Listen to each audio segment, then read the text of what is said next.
Hello everyone, it's Brian Bean. And one question I get all the time, actually two questions. Brian, how in the world did you retire at 22 years old?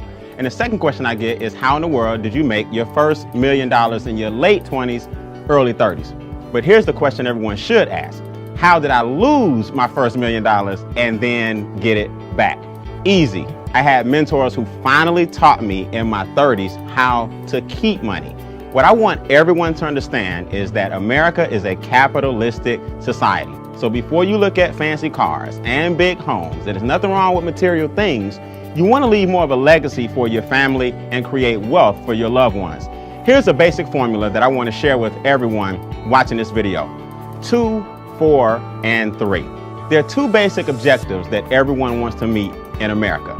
In capitalism, one is you want to make money to maintain the lifestyle that you currently have during your working years. That's very important.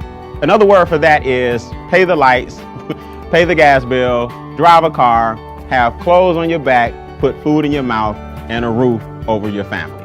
Basic necessities. Now, objective number 2 is a little more complicated. The money that you make during your working years has to sustain you during your retirement years.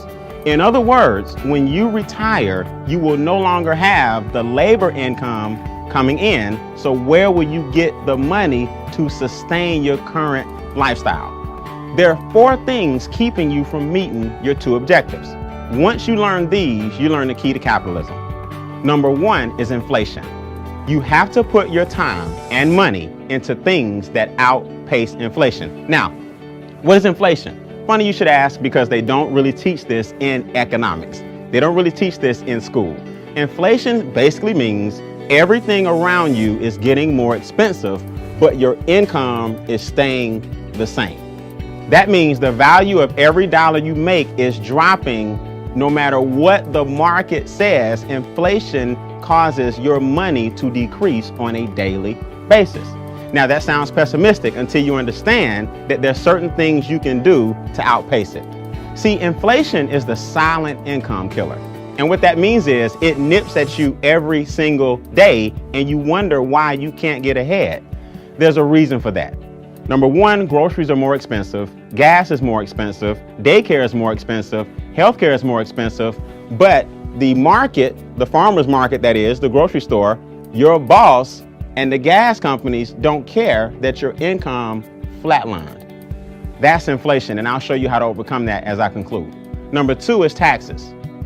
Now people say, Brian, you teaching tax evasion? No, I'm teaching tax protection.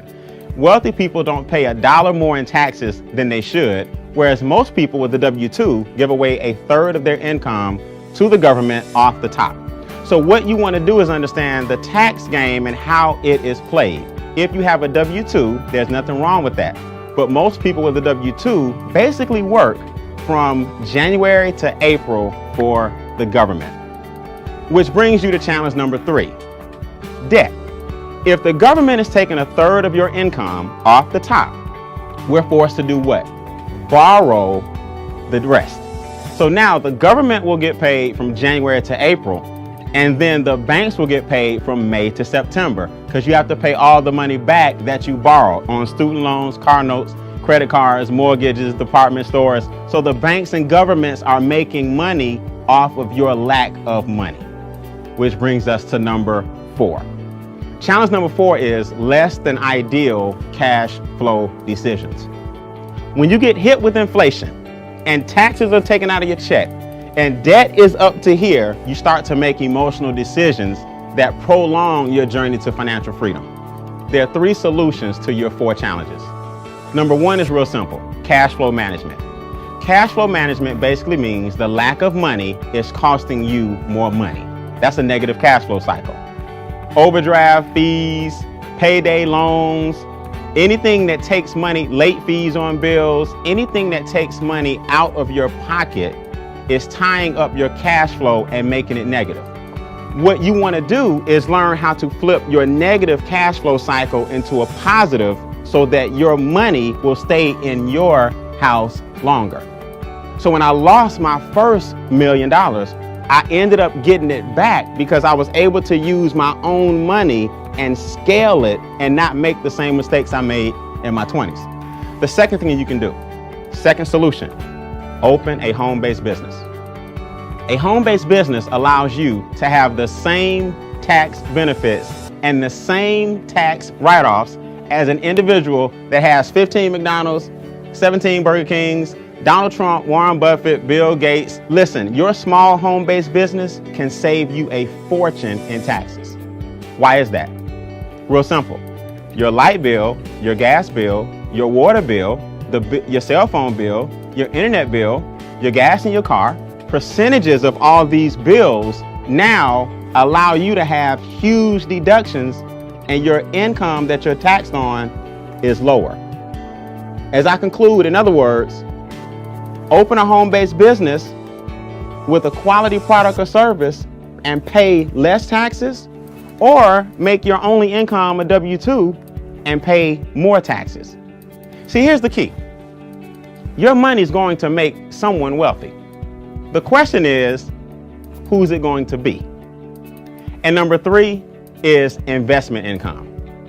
Always understand that making money is taxed at a lower rate than labor making money.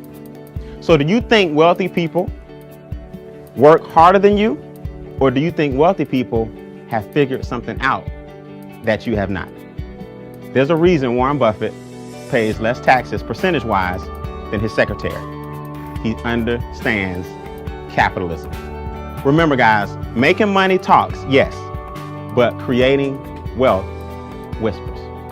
I'm Brian Bean. Continue to create, sustain, and advance.